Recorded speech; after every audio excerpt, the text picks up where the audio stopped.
Oui, il y a des gens qui sont en prison à cause du fils de Lula, Lulinha, qui a voyagé avec Careca. Oui, qui est nazi. Qui est nazi? Qui est nazi? Maria de Rosario. Qui est nazi? Maria de Rosario. Dites-le si vous en avez le courage. Vous avez peur? Vous avez peur, Maria de Rosario? Votre pancarte a disparu, maintenant vous avez peur? Vous avez peur? Mais je ne peux pas me taire quand la religion est utilisée, quand le discours est utilisé pour condamner les femmes à la violence au nom de la religion. J'ai 8 mandats ici, je sais exactement ce que je fais dans cette assemblée. Alors, continuer à dire des choses que le projet ne contient pas, qui concernent la liberté d'expression, la liberté religieuse, c'est un mensonge. Cela n'existe pas dans le texte. Ce que nous voulons ici, c'est défendre la vie des femmes. La vie des femmes n'est pas une monnaie électorale. Nous défendons des vies. Je ne me préoccupe pas des élections en ce moment quand je défends la vie des femmes. La vie des femmes n'est pas une monnaie électorale. De nombreux députés disent pouvoir voter plus tard, mais pas pendant l'élection à cause de récits et de fake news. Pourtant, des femmes meurent. Ce n'est pas acceptable.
Certains se souviennent d'une chanson du député Chicot qui commençait comme ça. Son nom est Valdemar. Et ils se souviennent de la suite. Et ils se souviennent ensuite, quand Dilma a été destituée, d'une phrase célèbre « Que Dieu ait pitié de cette nation ». Il semble que les deux choses soient très liées. Parce que cette semaine, nous avons appris que le président du PL, M. Valdemar, sur ordre du ministre Dino, a vu 119 millions de réais bloqués parce qu'il a décidé, selon la police fédérale, qu'il pouvait proposer des amendements parlementaires pour l'État de Minas Gerais, même sans être député. Ils ont découvert que le député Cunha, originaire de Rio de Janeiro, s'est présenté à São Paulo lors de la dernière élection sans être élu. Il me semble qu'il se présente maintenant pour l'État de Minas Gerais. Il a aussi 6,5 millions bloqués pour avoir également proposé des amendements parlementaires. Et il y a eu toute une série d'excuses absolument bidons, des excuses qui n'ont absolument aucun sens, qui disent que c'est une prérogative. La proposition d'amendement parlementaire relève des députés et sénateurs mandatés. Ce n'est pas le cas des prestataires de services qui, éventuellement, occupent telle ou telle fonction ou aucune fonction et qui sont présents ici, à l'intérieur, ce qui leur permet même de proposer des amendements. Je pense que, Monsieur le Président, cela devrait être le sujet que nous devrions débattre ici. Après tout, nous avons déjà des amendements et je crois même que nous ne devrions pas avoir d'amendements parlementaires. Car c'est une déformation de ce qu'est la fonction du législateur. Mais comme nous en avons, et beaucoup, je me demande alors, est-ce que M. Valdemar da Costa do Norte est devenu ce que, sous le régime militaire, on appelait les sénateurs désignés sous le régime militaire? Est-il devenu un député désigné? M. Cunha, mécontent de ne pas avoir été réélu après avoir destitué Dilma et demandé la clémence pour la nation, est-il devenu un député désigné? Parce que ça ne peut être que ça. Parce que des personnes qui n'ont pas de mandat, des personnes qui ne sont pas ici, des personnes qui indiquent des montants significatifs, ou même s'il ne s'agissait que de quelques centimes, ne devraient pas rester impunis dans ce processus. Alors, Monsieur le Président, quand je vois des situations comme celle-ci, qui d'une certaine manière créent encore plus de gêne pour cette Assemblée, il est évident, messieurs les députés, il est évident que les gens commencent à ne plus croire en la politique de manière générale. Je pense que la police fédérale poursuivra ses enquêtes malgré toutes les jérémiades possibles. La police fédérale va démontrer qu'aucune condition ne justifiait ces amendements pour les gens et une sanction sera appliquée, comme attendu. Pour conclure, Monsieur le Président, il s'appelle Valdemar, mais les amendements appartiennent à la population ainsi qu'aux députés et sénateurs élus, et non à ce monsieur qui essaie d'expliquer l'inexplicable. Vous essayez de dire, en utilisant toute une série de subterfuges, de créer un pouvoir parallèle à cette Assemblée. Assez de pouvoirs parallèles et de députés marionnettes. Merci, Monsieur le Président. Le Brésil a un record mondial. C'est le pays qui consacre le plus d'argent aux amendements parlementaires du pouvoir législatif par rapport à n'importe quel autre sur la planète.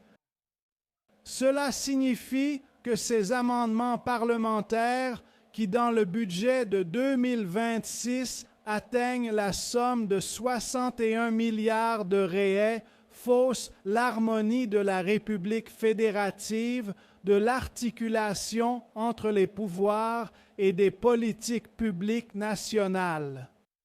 Comme si cette aberration ne suffisait pas en soi, ce que l'on voit maintenant, c'est que l'amendement parlementaire est indiqué par quelqu'un qui n'est pas parlementaire, que ce soit le président national du PL, Valdemar Costa Neto, notoire homme politique sans mandat, que ce soit Eduardo Cunha, qui a déjà présidé cette Assemblée, a été condamné et emprisonné pour corruption.